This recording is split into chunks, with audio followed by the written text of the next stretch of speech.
Compte rendu de la 40e réunion du Conseil de ministres. Le président de la République, chef de l'État, Félix Antoine Tshisekedi Tshilombo, a présidé ce vendredi 18 avril 2025 à Lubumbashi, la 40e réunion ordinaire du Conseil de ministres. 5 points étaient inscrits à l'ordre du jour, à savoir 1. Communication du président de la République. 2. Points d'information. 3. Approbation d'un relevé des décisions du Conseil de ministres. 4. Examen et adoption de dossiers.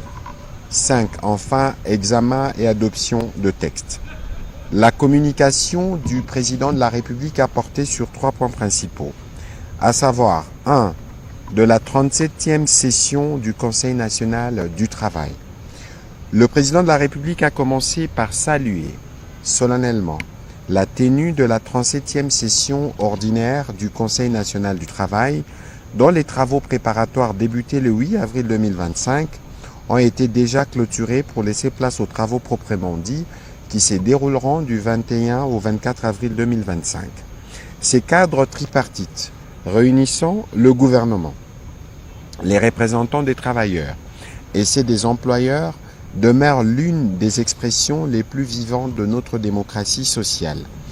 Il constitue un espace privilégié pour bâtir ensemble des solutions durables aux défis de notre temps.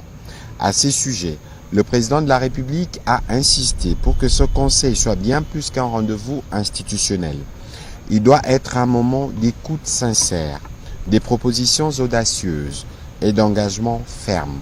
Les attentes de nos concitoyens sont immenses et à juste titre, nous devons y répondre avec clarté, courage et détermination, a-t-il martelé. Revenant sur les attentes, le président de la République a précisé que cette session doit déboucher sur des mesures concrètes, réalistes et applicables, notamment pour renforcer le pouvoir d'achat des travailleurs et travailleuses, garantir leur dignité, encadrer de manière équitable et responsable l'emploi des étrangers et consolider notre système de protection sociale dans un esprit de justice et de solidarité ainsi que d'équité. En ce qui concerne l'augmentation du SMIC, celle-ci devrait avant tout bénéficier aux travailleurs les plus vulnérables dont les revenus actuels ne permettent pas de couvrir les besoins essentiels, car ce sont eux qui subissent les plus durement les effets de la précarité et pour qui cette mesure représenterait un véritable levier de dignité et de justice sociale. Le président de la République a rappelé que l'emploi demeure le socle prioritaire de son mandat. Il est la clé de voûte de la paix sociale, les moteurs du développement durable et les garants d'une justice intergénérationnelle véritable. Offrir un avenir à notre jeunesse, soutenir nos familles et dynamiser notre économie passe par un accès équitable à un emploi digne et productif. L'histoire devra retenir que nous avons su, dans un moment décisif, faire le choix du dialogue, de la justice sociale et de l'action. Dès ce qui précède, le président de la République en a appelé à la mobilisation de tous. Il a invité chaque membre du gouvernement à suivre avec la plus grande attention les travaux en cours, à appuyer les dynamiques positives qui en émergeront et à veiller à leur mise en œuvre effective dans un esprit de cohésion gouvernementale, d'obligation des résultats et de respect du principe d'égalité des chances. Par ailleurs, il a engagé la Première ministre à s'assurer que le prochain SMIC à mettre en place puisse être adapté aux réalités du marché et qu'il prenne en compte les besoins vitaux réels des travailleurs afin de faciliter le renforcement de leur pouvoir d'achat.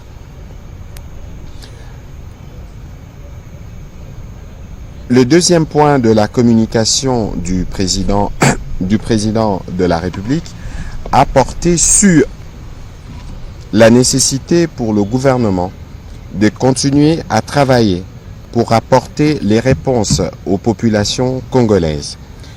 Dans la suite de la communication du Premier ministre, du président de la République, la Première ministre chef du gouvernement est revenue sur le lancement de la cartographie du deuxième recensement général de la population et de l'habitat en République démocratique du Congo qu'elle a effectué le 17 avril 2025 lors d'une cérémonie organisée par le ministère du Plan ainsi que de la coordination de l'aide au développement. Attendue depuis plus de 30 ans, la réalisation de ces deuxièmes recensements scientifiques permettra à notre gouvernement et à ses partenaires au développement d'intervenir plus efficacement en faveur de populations sur la base des données fiables, désagrégées et actualisées. Elle a précisé que le recensement de la population et de l'habitat conduira à une planification efficace du développement, à une meilleure répartition de ressources, ainsi qu'à une consolidation de notre gouvernance. En qualité de présidente de la Commission nationale du recensement, elle a lancé un appel à la mobilisation de toutes les parties prenantes, notamment nos populations, principales cibles des opérations, les partenaires techniques et financiers, la société civile, les institutions de recherche et universitaires, afin de garantir le succès du processus ainsi enclenché pour notre avenir meilleur et collectif. Elle a demandé au vice-premier ministre du Plan de prendre toutes les dispositions nécessaires et de lui présenter un état de lieu dans la perspective de la convocation de la Commission nationale du recensement en application de textes en vigueur. Les ministres d'État, ministre du Budget, le ministre des Finances devront de leur côté assurer la mise à disposition des fonds nécessaires conformément au planning établi.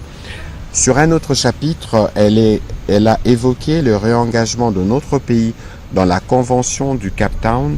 À ces sujets, elle a signé les déclarations qualifiantes de l'Organisation de coopération et de développement économique OCDE. Ces déclarations qualifiantes seront déposées bientôt à l'Institut international pour l'unification du droit privé de Rome pour harmoniser le droit de notre pays. Pour rappel, la Convention du Cap et son protocole sont relatifs aux garanties internationales sur les équipements mobiles et matériels aéronautiques. Elle permettra à notre gouvernement de résoudre les problèmes des désenclavements et développer les secteurs du transport ainsi que les secteurs spatial, minier, de l'agriculture, de la construction avec plusieurs avantages pour notre pays. À ce jour, les protocoles aéronautiques ont connu de progrès avec la mise en place d'une équipe appelée Canal de communication en collaboration avec le vice-premier ministre, ministre de Transport. Ces protocoles devraient permettre aux compagnies aériennes du pays d'avoir entre autres des accès améliorés aux fonds et aux sources de financement ou d'obtenir les financements au coût réduit et à des meilleures conditions. Pour une meilleure adhésion inhérente aux clauses de la Convention, la Première ministre a demandé au ministre des secteurs non encore couverts de prendre toutes les dispositions nécessaires pour s'y conformer, notamment le ministre d'État de l'Agriculture et Sécurité alimentaire et des infrastructures et travaux publics, ainsi que le ministre de Mines. Un comité sera mis en place et se chargera de la mise en œuvre du suivi de l'application de la dite convention.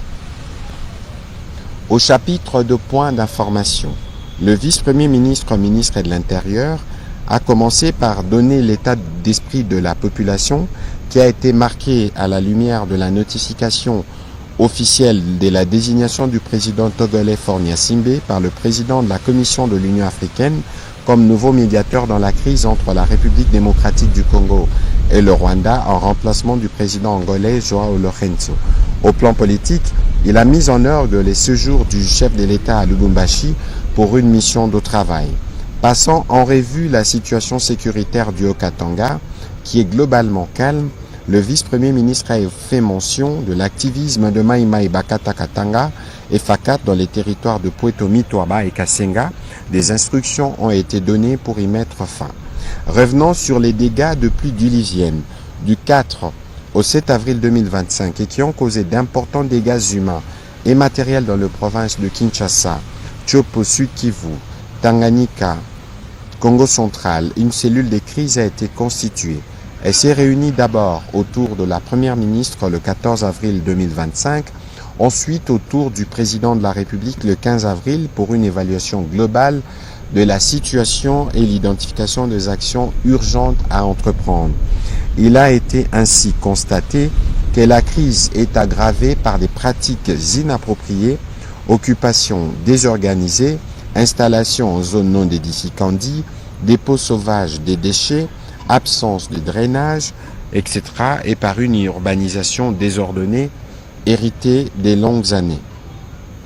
Les décisions qui ont été prises concernent notamment et de manière non exhaustive la mise en œuvre rapide du plan opérationnel de gestion de catastrophes, les curages des rivières, collecteurs et caniveaux, les désengagements des points de confluence entre le rivière et les fleuves Congo, les dragages du fleuve Congo, les dégagements du boulevard du 30 juin et du boulevard Triomphal, les redimensionnements de la traversée de l'avenue Kassavou vers Pankabu, la libération de l'emprise de la rivière Funa entre les avenues Kassavou et Gombari, la démolition des constructions sur les berges de la rivière Funa, la construction de berges notamment sur l'avenue Kassavou-Bokassa, la constitution d'un stock stratégique des médicaments et des matériels repartis par province selon le besoin, la prise en charge sanitaire gratuite pour les victimes de catastrophes, la cartographie des infrastructures sanitaires mobilisables en cas de crise, l'aménagement des sites d'hébergement permanents,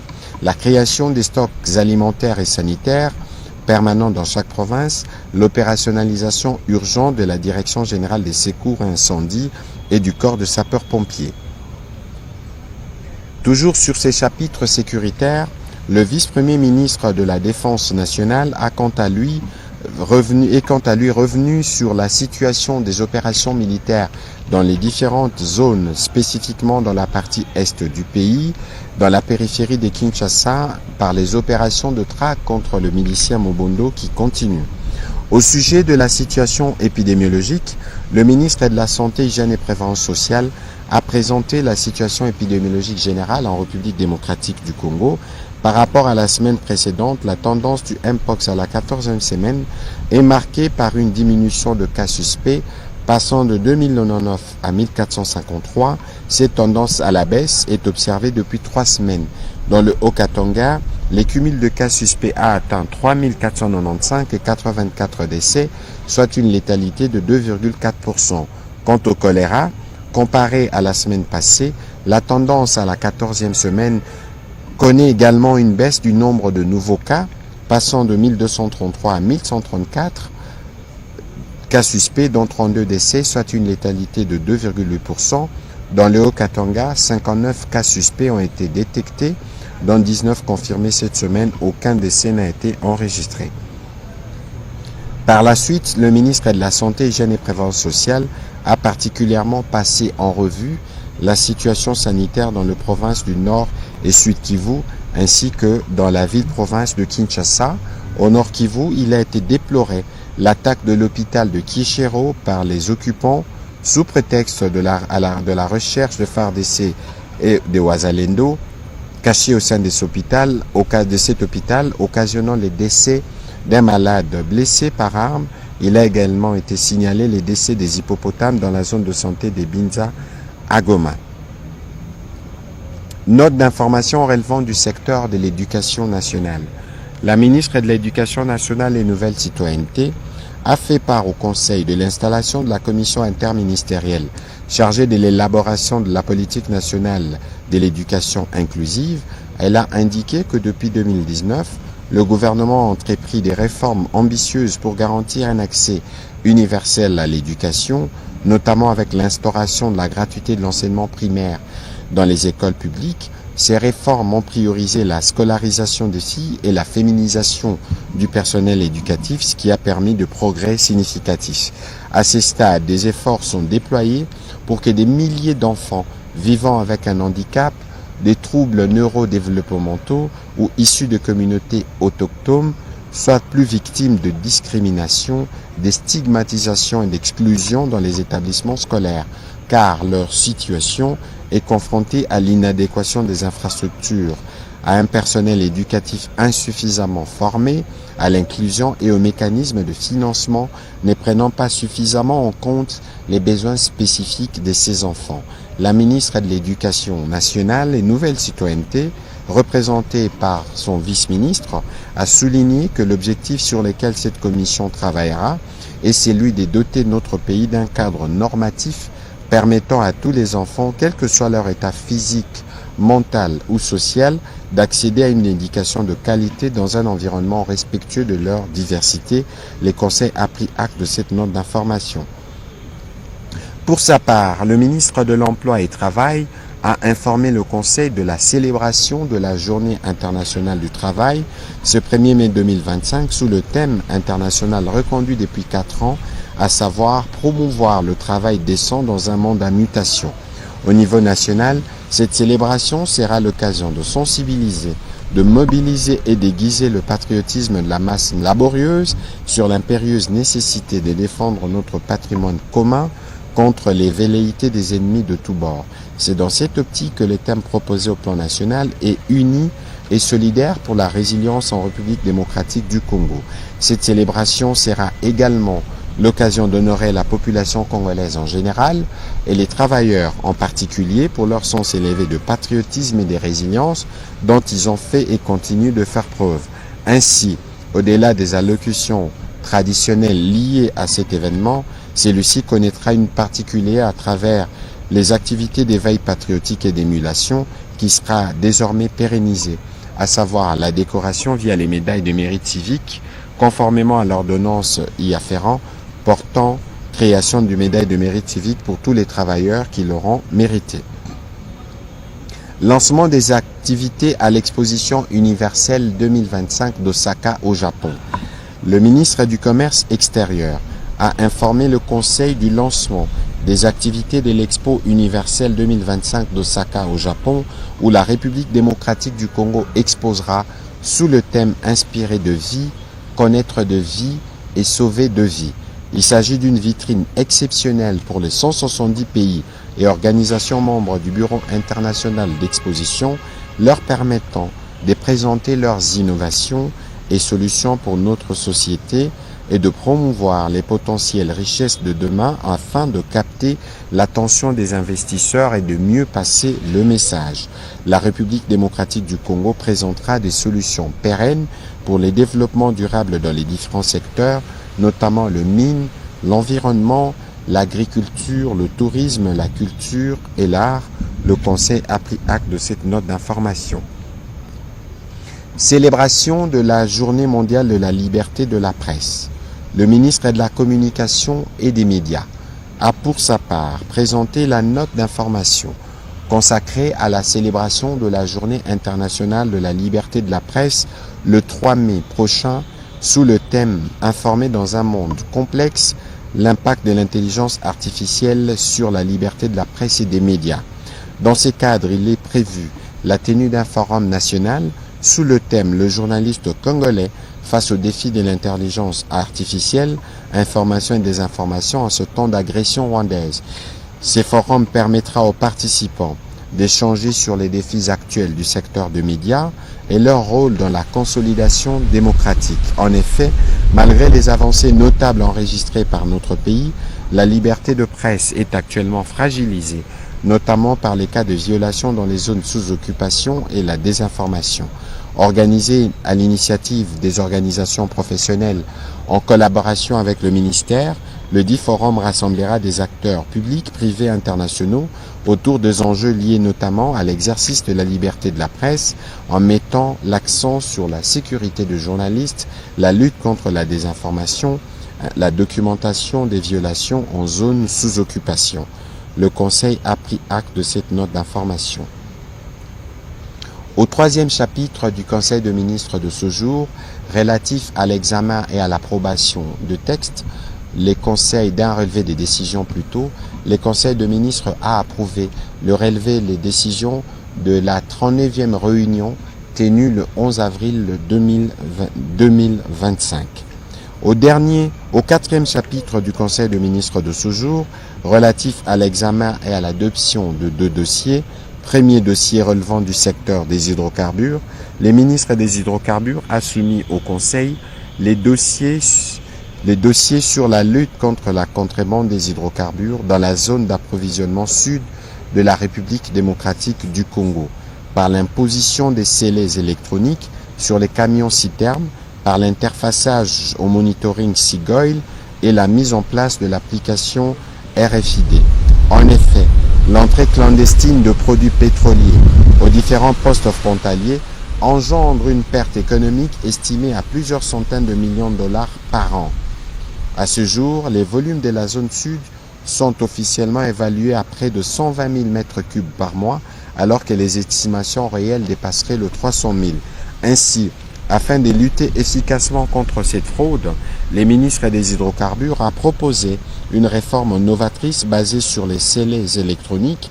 Ces dispositifs de verrouillage équipés des circuits électroniques, des télécommunications et des géolocalisations permettent un suivi en temps réel des camions-citernes transportant des produits pétroliers, garantissant ainsi un meilleur contrôle et une transparence accrue.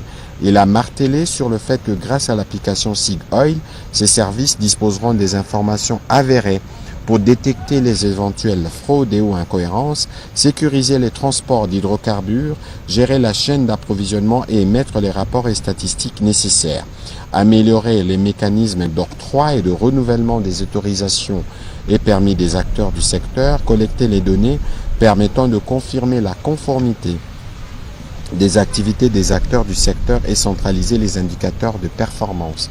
Après débat et délibération, ce dossier a été adopté. Premier symposium sur l'intelligence artificielle.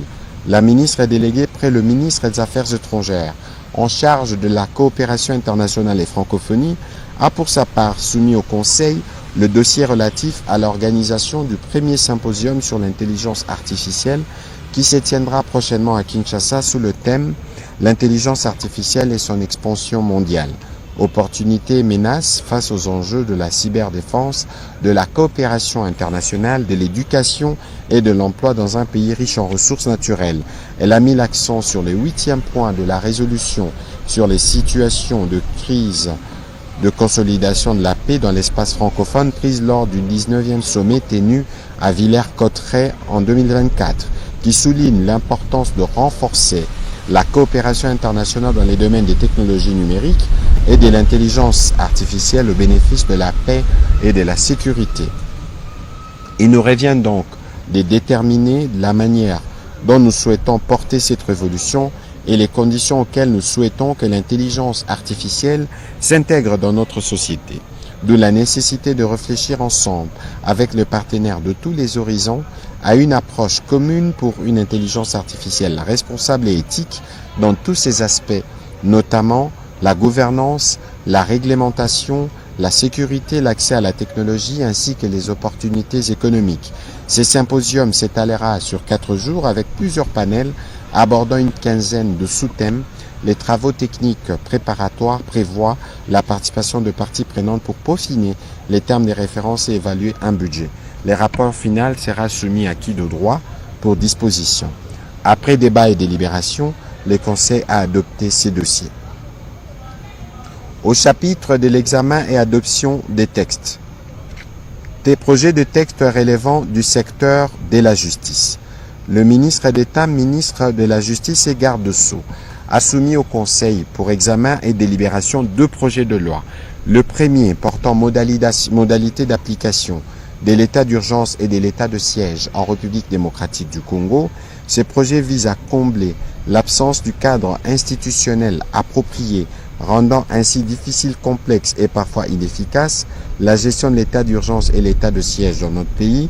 Il vient également combler un vide qui, depuis 1960, ne permettait pas une gestion plus rationalisée, mieux structurée et plus cohérente des périodes de crise et difficiles où la cohésion et la solidarité nationale ainsi que l'engagement de tous sont sollicités pour la survie de la nation et du pays. Ce texte met en place et fixe un cadre général, cohérent et plus robuste, constitué des mesures exceptionnelles de gestion de la chose publique et l'étendue des pouvoirs de police des institutions ainsi que des autorités publiques pendant ces temps momentanément altérés et délicats de notre pays sur des questions de droits et libertés fondamentales. Le deuxième projet de texte portait sur la création, l'organisation et les fonctionnements et compétences du tribunal pénal économique et financier et du parquet national économique et financier y rattaché. Ces textes visent à renforcer la collaboration institutionnelle entre les structures spécialisées d'enquête d'ordre financier et économique, d'instruction et celles de jugement, ce qui permet à notre pays de franchir une étape décisive vers une justice plus crédible, plus technique et plus efficace au service de notre peuple, portant un nouveau regard sur notre système judiciaire de répression de la criminalité économique et financière d'envergure. Ces projets de loi contiennent des corrections structurelles et procédurales utiles aux procédures classiques des répressions. Il s'agit dans la continuité des engagements de la République dans le cadre du programme de réforme de la justice, du programme de gouvernance ainsi que des accords conclus avec les institutions financières internationales en matière de transparence, de lutte contre la corruption et de gestion rigoureuse des ressources publiques. Après débat et délibération, le Conseil a adopté ces textes. Projet de loi relevant du secteur des finances. Le ministre des Finances a soumis au Conseil pour examen et approbation les projets de loi portant organisation et fonctionnement de marché boursier en République démocratique du Congo. Il a indiqué que ce projet de loi répond à la nécessité de doter notre pays d'un cadre juridique et institutionnel moderne et adapté aux exigences d'une bourse de valeurs mobilières et d'une bourse de marchandises efficace et transparente. Et donc il vise la mobilisation de ressources nécessaires au financement des investissements, au développement du secteur privé et à l'accélération de la croissance économique. Après débat et délibération, ce texte a été adopté. Avant de clôturer le Conseil de ministres de ce jour, le président de la République a tenu à souhaiter des joyeuses fêtes de Pâques à tous les membres du gouvernement et ainsi qu'à tout le peuple congolais. Commencé à 16h11, la réunion du Conseil de ministres a pris fin à 18h07. Je vous remercie.